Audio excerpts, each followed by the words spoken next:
Mesdames, Mesdemoiselles, Messieurs, bonsoir. Bienvenue sur Belgocam 21 TV. Au sommet de cette émission, la présidentielle 2025 au Cameroun. L'élection présidentielle est prévue au mois d'octobre de cette année. Pour en débattre ce soir, je suis accompagné de l'analyste politique et géopoliticien, M. Etoga. M. Etoga, bonsoir. Bonsoir et merci de l'invitation. C'est tout un plaisir que de venir partager une fois encore le plateau avec toi. Et naturellement, la nouvelle émission que tu mets à notre disposition montre les éléments essentiels qu'il faudra mettre en place pour que les élections au Cameroun se passent en bon terme. C'est pourquoi vous avez naturellement bien fait d'inviter le parterre des différents partis politiques pour qu'ils viennent s'exprimer ici sur votre chaîne Belgocam 21 TV, n'est-ce pas, débattre de leurs différents programmes politiques pour éclairer, pas seulement éclairé, mais aussi égayé par le maniement de la langue française et anglaise, naturellement, pour que les Camerounais soient édifiés sur qui voter d'ici octobre 2025. Parfait. Le paysage politique camerounais à l'approche de l'élection présidentielle 2025, prévue en octobre, suscite plusieurs interrogations. Quels sont les principaux candidats à ce jour déclarés? Je dois d'abord dire que l'élection à venir est une élection cruciale pour l'avenir du Cameroun. C'est une élection qui va juguler, de mon point de vue, n'est-ce pas, les frustrations sociales, qui devra juguler les mésententes sociales, qui devra juguler l'histoire même du Cameroun, parce que à cette élection-là doit s'écrire la nouvelle histoire du Cameroun. Va-t-elle continuer avec le président actuel, parce qu'il est candidat de facto? On peut le dire sans se tromper, au regard, n'est-ce pas, des dispositions prévues par le parti au pouvoir, à savoir le RDPC. Il est prévu que le président du parti est un candidat naturel de ce parti-là aux élections présidentielles. Et donc, le président Paul Biya, à ce jour où vous tenez cette émission introductive pour les élections d'octobre 2025 au Cameroun, le président Paul Biya est candidat à l'élection présidentielle 2025. Au-delà du président Paul Biya, pour nommer aussi un autre parti politique qui a donné, n'est-ce pas, quitus à son président ou alors à son secrétaire général de se poser comme candidat, c'est le PUS de Serge Espoir Matomba. Il est donc candidat à l'élection à venir en octobre 2025. Il y a un tout jeune, le jeune Macron, camerounais, qui s'illustre, n'est-ce pas, dans sa mouvance présidentielle, qu'il aimerait, n'est-ce pas, briguer une fois encore à cette candidature, à savoir le président du PCRN, entre guillemets, puisqu'il y a des discussions sur l'appartenance du présidentiel de ce parti-là. Et donc, Cabral Ibi est président, candidat à l'élection présidentielle d'octobre 2025 au Cameroun. Je vois bien votre question, où est-ce que vous voulez me mener, et je ne vais pas me débiner sans toutefois répondre à votre question sous-jacente. Et donc convoquer ici un parti politique qui fait tambour battant sur la scène politique camerounaise, mais dont l'interrogation sur la future candidature du président de ce mouvement politique-là est questionnable, c'est naturellement le MRC. Je dois rester ici plutôt mordicus, ou alors plutôt confiant dans ma réponse en disant qu'il n'est pas possible pour le président du MRC de se porter candidat. On en reviendra évidemment. On en reviendra évidemment là-dessus. Comment ces candidatures reflètent-elles les dynamiques politiques actuelles au Cameroun? Alors, ces candidatures reflètent les dynamiques politiques au Cameroun d'un point de vue démographique. Déjà, on peut, n'est-ce pas, voir les mouvances politiques ou alors les mouvances d'appartenance qu'on peut dégager au regard des différents politiciens qui vont candidater pour, n'est-ce pas, pour cette élection présidentielle. Au regard du président de la République actuelle, son Excellence Paul Biya, on voit bien qu'il a glané par son mécanisme d'organisation de son parti politique, il a réussi à se hisser dans une idée qui voudrait qu'il est là sans être là. C'est-à-dire quoi? Qu'il est, n'est-ce pas, dans l'esprit du Camerounais, son positionnement marketing est plutôt fort au-delà des apparences qu'on peut vouloir montrer en termes de il n'a pas fait ci, il n'a pas fait ça, mais son positionnement idéologique, la perception que le Camerounais a de ce président-là est fort d'un point de vue marketing. Non, d'un point de vue communicationnel, on voit bien que sa communication silencieuse est existante parce que tout Camerounais, le simple fait qu'on dise dans un débat public ou politique que le président Paul Biya, on fait référence, n'est-ce pas, à sa formation politique ipso facto.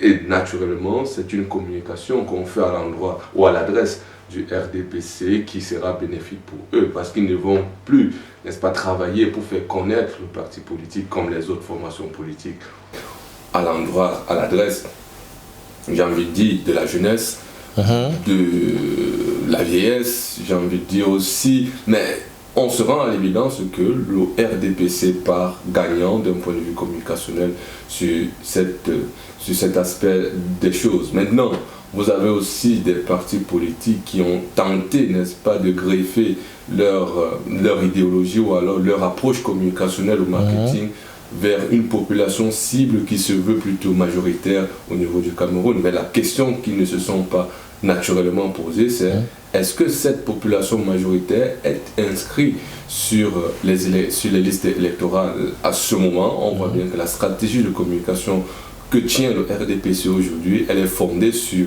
sa capacité à avoir une lecture fiable, vérifiable et exacte des différentes fiches ou alors des différentes listes électorales au niveau de ELECAM. Vous voyez que sa stratégie, elle est plutôt sinueuse, elle est plutôt cachée, elle est masquée dans la mesure où les vieux qui votent le RDPC ne s'affichent pas. Ils sont acquis à la cause du RDPC, dont la communication se veut plutôt sereine. On ne fait pas de tambour battant, on sait qu'on est serein, on est gagnant et on va, n'est-ce pas, travailler pour que la jeunesse qui doit naturellement voter pour le RDPC au regard, n'est-ce pas, de son analyse, voudrait que cette jeunesse-là soit sur les réseaux sociaux. Et on voit le retour plutôt osé du président de la République sur les réseaux sociaux. Quand vous prenez les autres partis politiques, que ce soit le PCRN, que ce soit le MRC, que ce soit le PURS, et j'en passe, sans oublier, à part de N'Djamène, sans oublier le PADEC du ministre Momo, sans oublier le FNNC du ministre Issa Chiroma, sans oublier celui de Bello Maïgari. Vous voyez, ces partis politiques-là vont travailler non pas pour contrer le président de la République, mais plutôt pour l'accompagner. C'est pourquoi, depuis son accession au pouvoir, il a travaillé non pas en désignant, non pas en écartant les autres partis politiques, mais plutôt travailler dans la complémentarité des forces. Et donc sa force n'est pas parce qu'il est président du RDPC, mais parce qu'il a réussi à faire corps avec chaque leader politique dans chaque région du Cameroun. Et à ce moment-là, ils battent campagne non pas pour leur formation politique, mais pour leur alliance avec le parti qui aspire, n'est-ce pas, au strate suprême du pouvoir, c'est-à-dire la présidence de la République. Et vous voyez que les autres partis politiques qui ont tenté de faire le pas sur les bastions, comme on dit en politique, de ces différents cadors, de ces différents champions politiques dans les différentes régions du Cameroun, se sont mordis la gueule. Parce que vous voyez le dernier mouvement qu'a tenté, non pas qu'à tenter, qu'a fait le ministre Issa Chiroma dans son bastion. Vous voyez la foule qui l'accompagne, la foule qui l'amène, n'est-ce pas, à comprendre que son aura est encore intacte. Il n'y a pas eu basculement comme le MRC ou les partis d'opposition tenteraient de nous faire croire qu'au niveau du Nord, le RDPC et ses alliés sont en train de perdre bataille. Mais c'est faire une fausse analyse que de croire que c'est le RDPC qui bat campagne dans ces différentes régions. Donc, votre question sur l'aspect sociologique, démographique des partis politiques montre que il y a une certaine analyse qui se voudrait plutôt claire du point de vue du RDPC et une analyse plutôt branque-ballante des différents partis politiques qui, ma foi, croient en l'idée selon laquelle la jeunesse va plutôt les amener au pouvoir par une révolution, j'en sais rien. Mais sauf que le RDPC reste serein, contraint à gagner, contraint à faire victoire, parce que s'ils ne gagnent pas, je ne sais pas s'ils auront encore les épaules pour supporter les affres qui vont tomber sur eux, parce qu'on estime qu'ils ont gouverné pendant 42 ans et il y a lieu ici de faire un état de lieu. Et donc, les différents partis politiques qui doivent aller à ces élections-là doivent travailler, non pas pour contrecarrer le RDPC, mais pour convaincre les différents Camerounais qui doivent aller voter. Et quel est le Camerounais qui va voter en fonction de la réponse à cette question-là? Ils doivent définir une stratégie de communication et marketing naturellement pour aller convaincre ces Camerounais. Ce n'est pas sur les réseaux sociaux qu'on va, n'est-ce pas, étaler cette connaissance scientifique-là, mais plutôt se rapprocher de ces leaders-là pour leur faire comprendre qu'il faut une analyse plutôt sociopolitique de la liste électorale au Cameroun, il faut une analyse sociopolitique du comportement du Camerounais face à l'élection présidentielle, et il faut naturellement une analyse sociologique, n'est-ce pas, de la compréhension même de la gravité de la situation dans laquelle on se trouve quant à l'avènement d'une élection comme celle que nous aspirons à avoir en octobre 2025. Et donc, pour faire court et répondre naturellement à votre question, le RDPC a quadrillé tous les aspects démographiques de la politique camerounaise. Il est présent dans l'esprit de la vieillesse, il est présent dans l'esprit de la jeunesse, il est présent même dans l'esprit des nouveaux-nés, puisque 42 ans au pouvoir, on n'entend que Paul Biya, Paul Biya, Paul Biya. Et naturellement, c'est une communication, bien qu'elle soit négative, elle reste une communication. Vous avez les voice pop qui sont faits, on tente de demander si un personnage d'un parti de l'opposition est connu au Cameroun. La réponse très souvent, c'est non. Pourquoi? Parce qu'ils continuent non pas à fonder leur existence politique ou alors existence sur la scène publique dans un discours qui fait plutôt la campagne de son adversaire, c'est-à-dire le RDPC. Et donc, il faille qu'ils se recentrent sur eux-mêmes, définir leur stratégie et convaincre le Camerounais à ce que leur parti politique a les compétences et les capacités à mener à bien le Cameroun. Le président Maurice Kamto a annoncé sa candidature pour 2025. Quelles sont les chances qu'il puisse effectivement se présenter compte tenu des dispositions légales en vigueur qu'il évoque personnellement, qu'il a évoquées en 2018? Quels sont les principaux défis auxquels Maurice Kamto est confronté dans sa quête pour la présidence? Je crois qu'il est dans l'urgence. Il est dans l'urgence. C'est lui le maître, le professeur de cette pensée. L'urgence de la pensée, c'est le titre de son livre. Et donc, il est dans l'urgence. Il faille convaincre la masse sur sa potentielle candidature à l'élection présidentielle d'octobre 2025. Mais sauf qu'ici, il est confronté à une réalité que lui-même n'a pas préparée pour un avenir plutôt concluant quand on regarde un peu sa position par rapport à cette élection à venir. On voit bien ses positions politiques, on voit bien ses décisions politiques, on voit bien, n'est-ce pas, son débat politique qui tend à montrer que lui et lui seul peut ramener le Cameroun sur les rails. Et donc, aucun autre parti politique que le MRC est capable de mener à bien le Cameroun vers un horizon plutôt certain. On voit bien ici que cette tentative-là porte en torse à l'existence légale du Cameroun. Et donc, le président féru de droit tente ici un pérolo, j'ai envie de dire, pour, n'est-ce pas, mettre en mal la constitution camerounaise, pour mettre en mal les lois électorales du pays que lui-même a eu à rédiger, il faut le rappeler.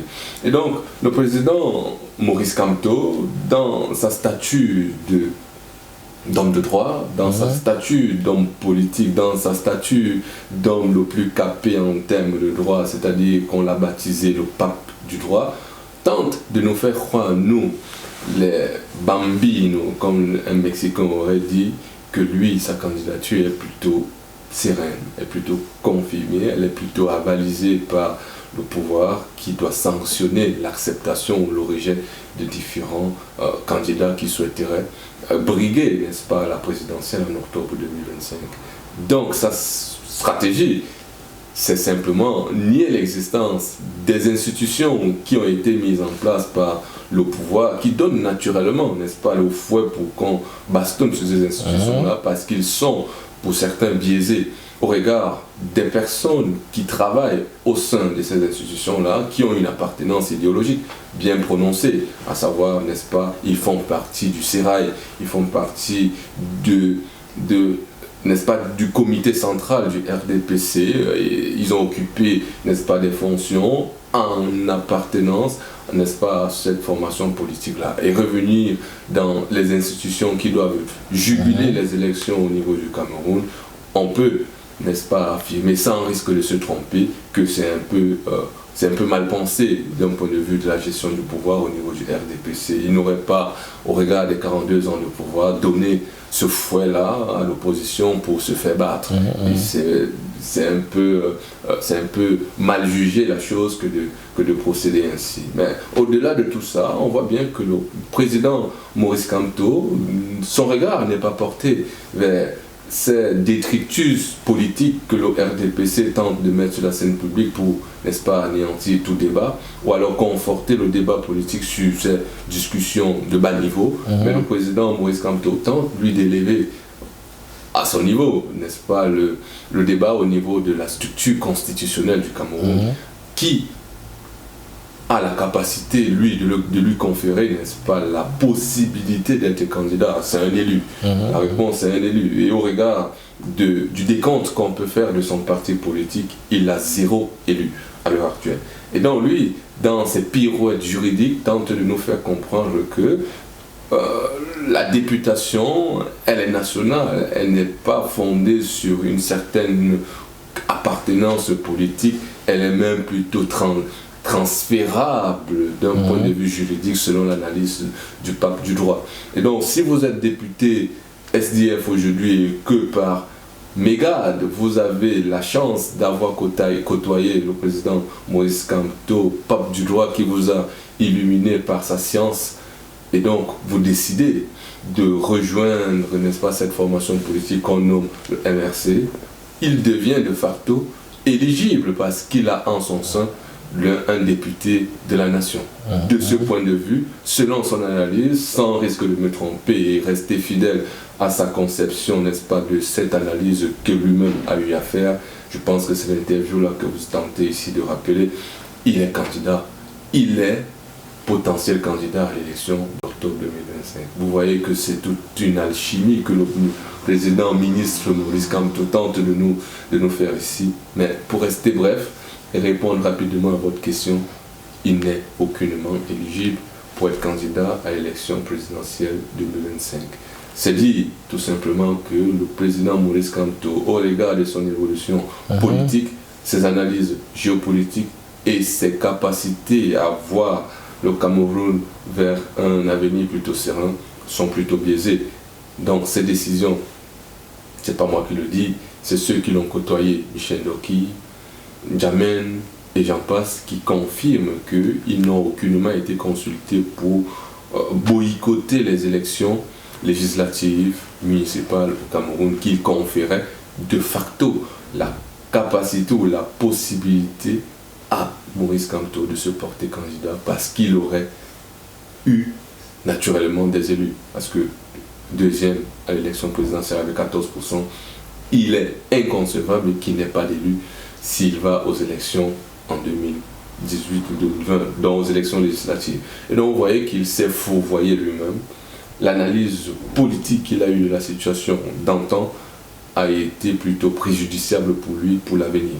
Et c'est donc dire que ceux qui le suivent doivent avoir un regard éclairé et laisser le processus électoral se continuer.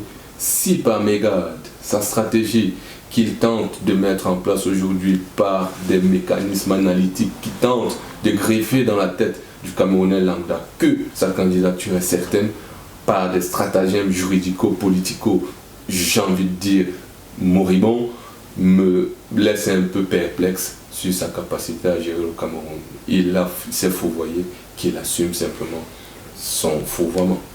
Dans ce contexte-là, les tendances politiques et les perspectives pour 2025, comment vous les envisagez? J'envisage un Cameroun qui doit plutôt débattre, des questions fondamentales pour son évolution, des questions qui touchent, n'est-ce pas, à sa souveraineté. J'envisage aussi l'émergence d'une conscience collective qui se voudrait plutôt unitaire, parce que notre conscience collective, au regard des 7 dernières années, avec l'avènement des différents conflits de sécession, s'est fragmentée. C'est fragmenté dans le sens où l'unité camerounaise a été bousculée, l'unité conceptuelle même du Cameroun a été bousculée. On ne pense plus en termes d'unité nationale, on pense en termes de fragmentation communautaire, de fragmentation d'appartenance linguistique, de fragmentation d'appartenance ethnique. Et donc, la conception du Cameroun a pris un coup, un virulent coup, et c'est dit naturellement que l'élection d'octobre 2025, elle se voudra plutôt idéologique si on reste dans la trempe d'une nation qui se veut plutôt forte. Et si on rate le coche ici à bâtir une élection qui se veut basée sur des principes catégoriques qui voudraient que la nation camerounaise doit rester unie dans sa diversité. De ce point de vue, on ne discute pas la forme, non, on discute de la forme de l'État, mais on ne discute pas de l'unité de la nation camerounaise. Là, la question qu'on va poser, vous, journalistes, à ces différents partis politiques, voyez-vous la souveraineté nationale se diviser ou alors voyez-vous l'unité nationale dans la souveraineté unitaire du Cameroun? C'est deux questions qui sont naturellement différentes et que les journalistes ont tenté d'éviter cette question-là pour rester fondés sur la forme de l'État qui, elle, est discutable. Mais l'unité dans sa souveraineté, elle est sacrée. On ne saurait, n'est-ce pas, discuter de cette question-là. L'unité du Cameroun doit rester inviolé, j'ai envie de dire ainsi.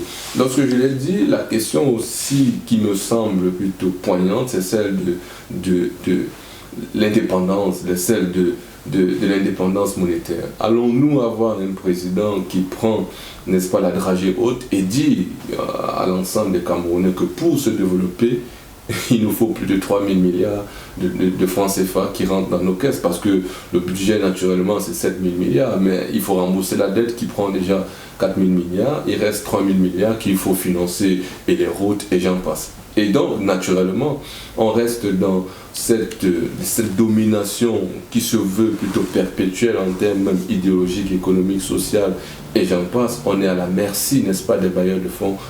L'économie au Cameroun, elle est fondée sur la capacité à réciter, n'est-ce pas, le cahier des charges. Le cahier des charges, que ce soit du FMI, que ce soit de la Banque mondiale. À ces élections 2025, il faudrait l'émergence d'une nouvelle pensée économique au niveau du Cameroun. Quelle est la révolution économique que le Cameroun tente de mettre en place pour mener à bien son activité économique, que ce soit en termes d'import-export.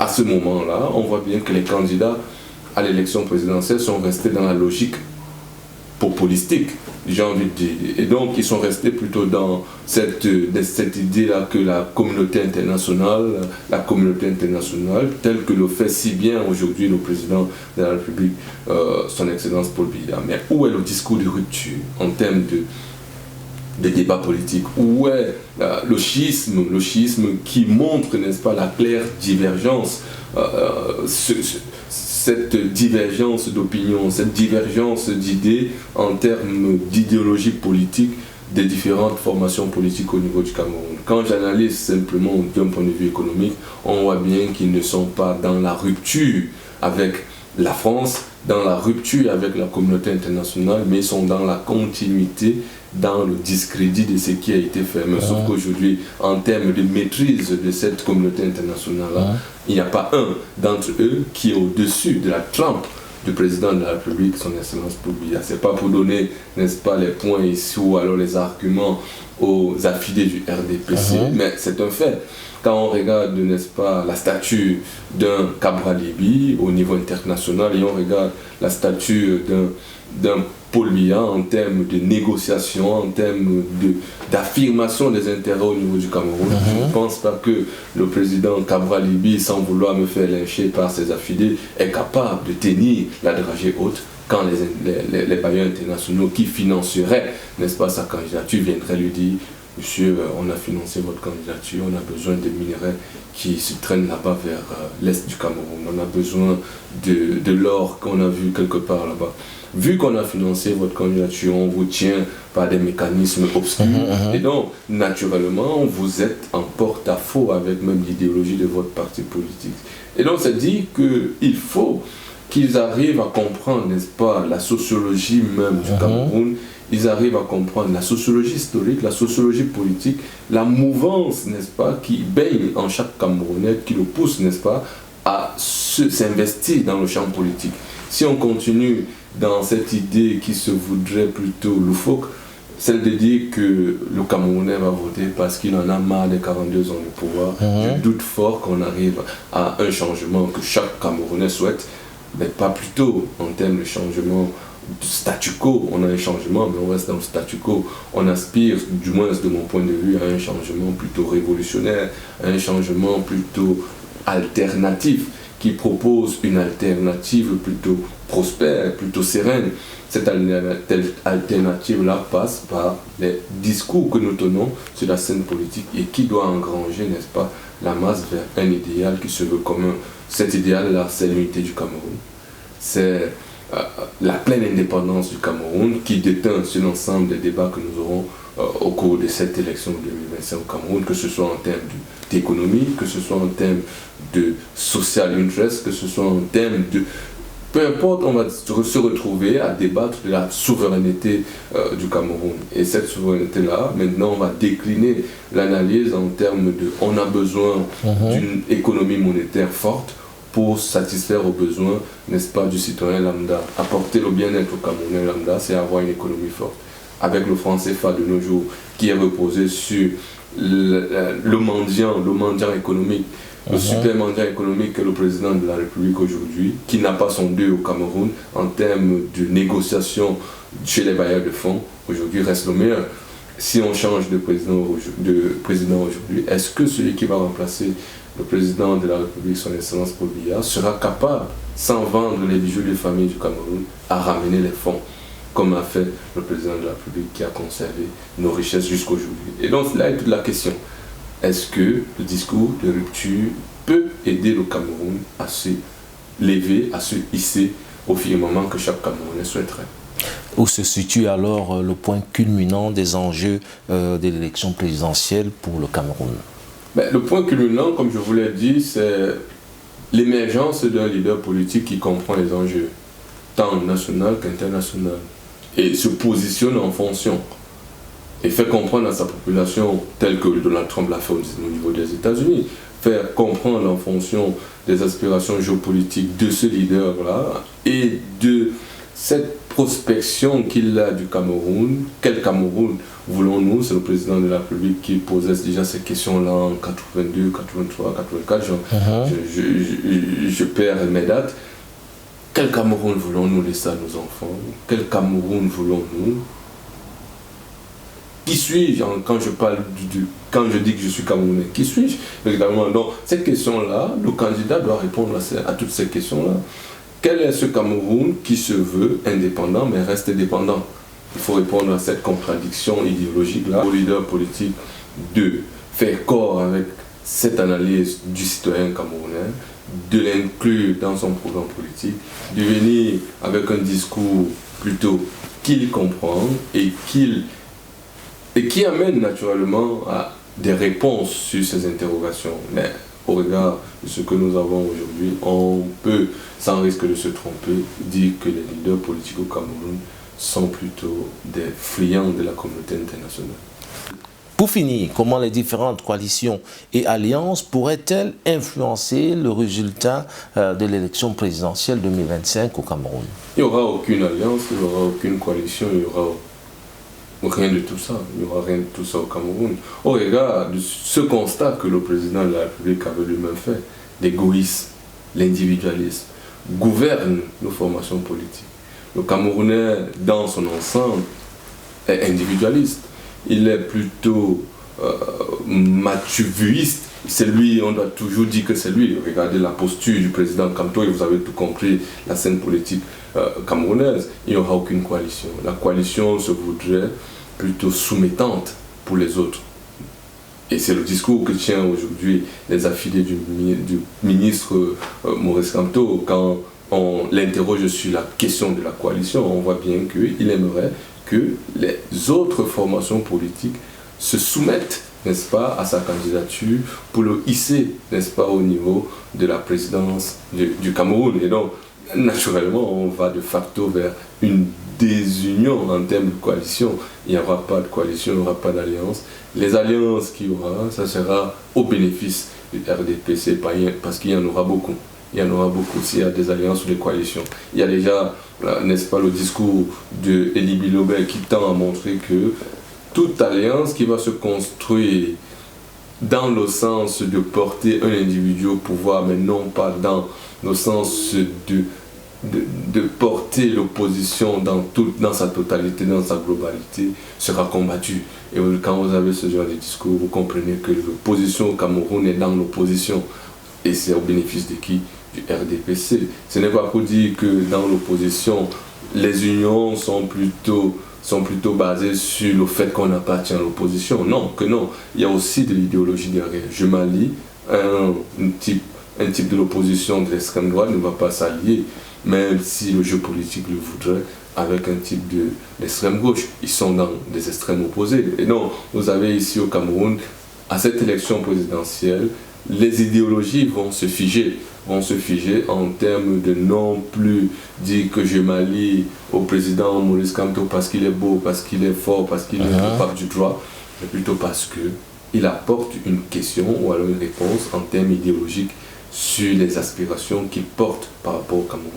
Quel Cameroun il voit, quel Cameroun il aimerait, quel Cameroun il aspire. Et donc, dans son programme politique, on va regarder les questions économiques. Comment est-ce qu'il tente d'apporter les questions économiques? Est-il dans le sens ultralibéraliste? Est-il dans le néolibéralisme? Est-il dans le communautarisme? Est-il dans le Ndjangi, comme on dit au Cameroun? C'est ces questions qu'on va regarder. Et moi, citoyen camerounais, qui a un peu lu sur les questions d'ultralibéralisme, du néolibéralisme, du Ndjangi, je vais me positionner par rapport à ça et lui donner mon vote quand je regarde. Mais si au-delà de tout ça, le président Maurice Kamto vient nous dire que non, on va aller s'appuyer sur les fonds de la Banque mondiale internationale, Serge Espoir Matomba arrive et nous dit le franc CFA c'est une bonne monnaie, Kabwa Libi qui vient et nous dit on ne peut pas sortir du franc CFA que nos jours, il faut continuer à utiliser le franc CFA.